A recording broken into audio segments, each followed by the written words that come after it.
آپ نے مائنڈ نہیں کرنا, میں تھوڑا سی چیزیں ذرا تیار کر کے لے کے, میرا اسٹائل تھوڑا سا ڈفرینٹ ہے, ٹیچنگ اسٹائل ہے, یہ پریچنگ اسٹائل نہیں ہے, ٹیچنگ اسٹائل ہے, اس لیے تھوڑی سی ذرا لوازمات ہیں تو مجھے مائنڈ مت کیجیے گا. اچھا, آپ کے گھر میں ٹی وی تو نہیں ہوگا ہے؟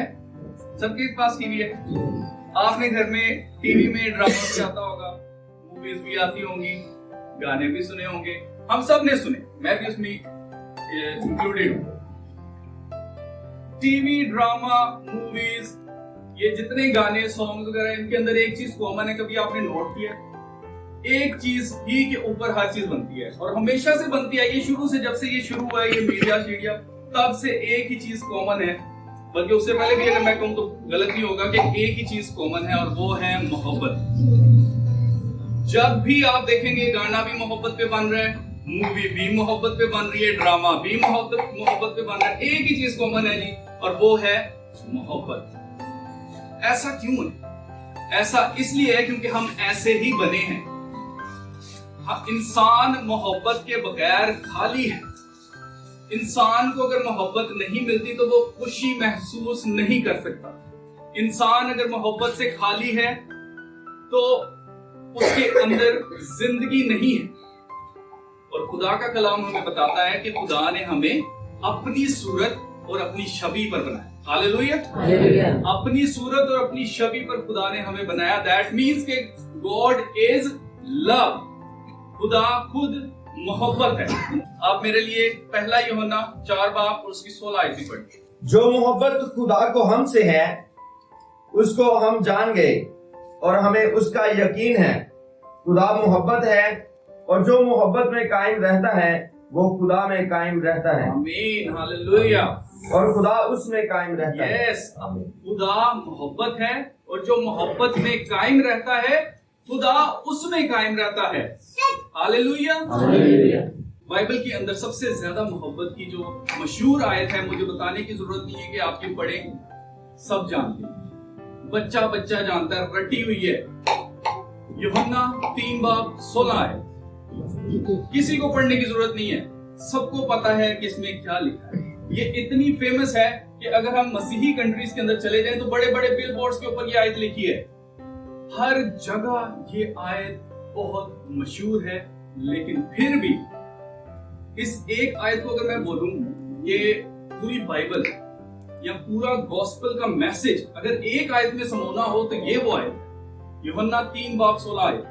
اور خدا نے دنیا سے ایسی محبت رکھی کہ اپنا اکلوتا بیٹا بخش دیا تاکہ جو کوئی اس پر ایمان لائے ہلاک نہ ہو بلکہ ہمیشہ کی زندگی پائے. لیکن پھر بھی کچھ ایسے دنیا کے اندر لوگ ہیں جو کہ خدا کے اوپر ایمان نہیں رکھتے. خدا کے اوپر ایمان نہیں رکھتے, ان کو لگتا ہے کہ شاید خدا ہے ہی نہیں. یہاں پر لکھا ہے کہ خدا نے دنیا سے ایسی محبت رکھی, تو دنیا میں تو وہ لوگ بھی آتے ہیں. تو کیا وہ لوگ کبھی خدا کو جانے تو کیا وہ کہہ سکتے ہیں کہ مجھ سے خدا محبت رکھتا ہے؟ کیا وہ لوگ جو خدا پر ایمان نہیں رکھتے وہ کہہ سکتے ہیں کہ خدا مجھ سے محبت رکھتا ہے؟ ایسا نہیں ہے. اس کے علاوہ میں نے ایمانداروں کو دیکھا ہے, ایماندار جو مسیح کے اوپر ایمان لا چکے ہیں, بپتسمہ لے چکے ہیں, میں نے ان کے منہ سے سنا ہے اور یہ میں ایکسپیرینس سے آپ کو بتا رہا ہوں. وہ کہتے ہیں خدا نے ساڈی دعائیں ہی نہیں سندا, شاید خدا نے ساڈے نال پیار ہی نہیں ہے, شاید خدا ہم سے محبت نہیں رکھتا. یہ ایسی باتیں کیوں ہم لوگوں کے منہ سے سنتے ہیں؟ اس کا ریزن یہ ہے کہ ہم نے آج تک خدا کی محبت کو جانا ہی نہیں. ہمیں پتہ ہی نہیں ہے کہ خدا کی محبت کیا ہے. انسان ہوتے ہوئے ہم اپنے پیمانوں پر ناپنا شروع کر دیتے ہیں کہ اچھا خدا اگر محبت کرتا ہوگا تو اس طرح محبت کرتا ہوگا. ہم خدا کی محبت کو آج تک سمجھ ہی نہیں سکے. خدا کی محبت کو سمجھنے کے لیے ہمیں سمجھنا پڑے گا کہ خدا کی محبت پاک ہے اور اس میں کوئی عیب نہیں ہے. مقدس اگسٹن جو ہو گزرے ہیں, انہوں نے ایک وہ بات کہی تھی کہ خدا ہم میں سے ایک سے ایسی محبت رکھتا ہے جیسے گویا اور کوئی اس کے پاس ہے ہی نہیں جس سے وہ محبت کرے.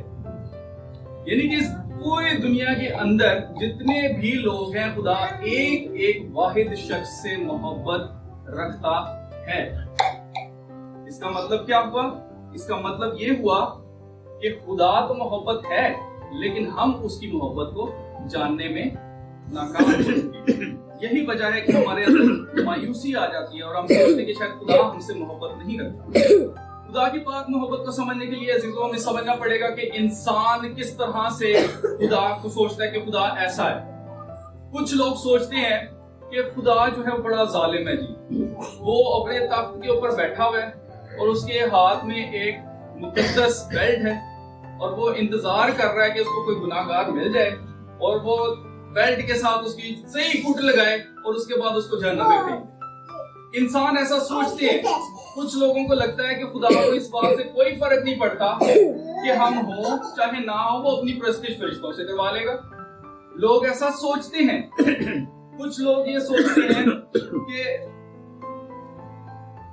خدا بات بات پر غصہ کر لیتا ہے، یعنی کہ خدا اتنا کرودی ہے، اتنا غصے والا ہے کہ جی خدا کیا کرتا ہے کہ جب بھی کوئی چھوٹی بھی بات آپ نے کوئی غلط کام کر دیا نا تو بس خدا اب آپ سے غصہ ہو۔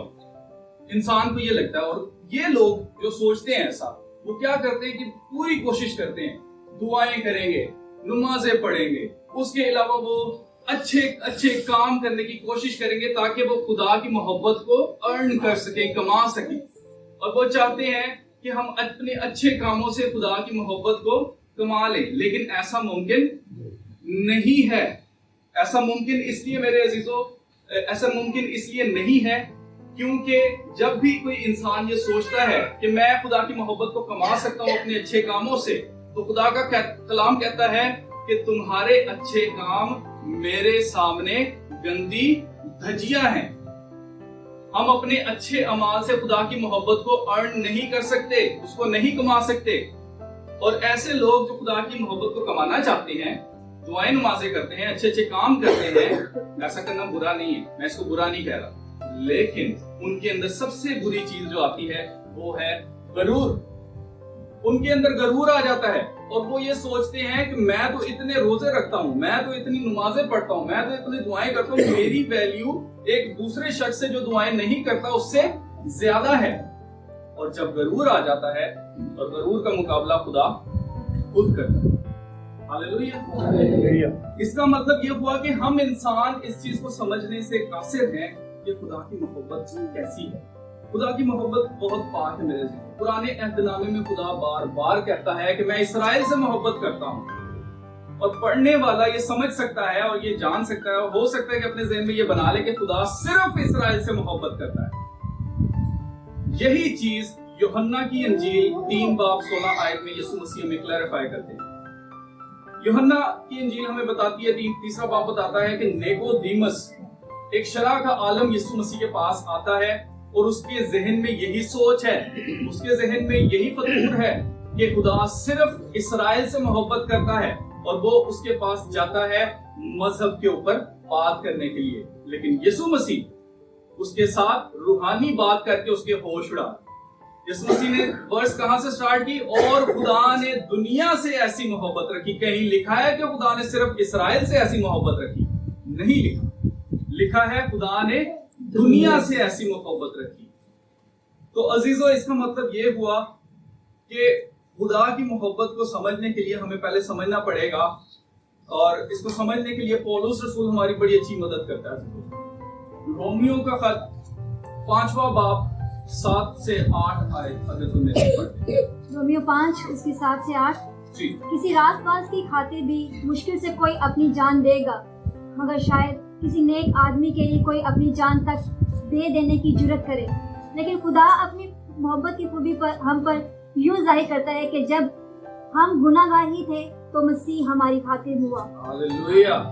ہم گناہ گار ہی تھے تب مسیح ہماری خاطر ہوا۔ اس کا مطلب یہ ہوا کہ اس سے پہلے کہ ہم نے خدا سے محبت کی، خدا ہم سے محبت کرتا ہے۔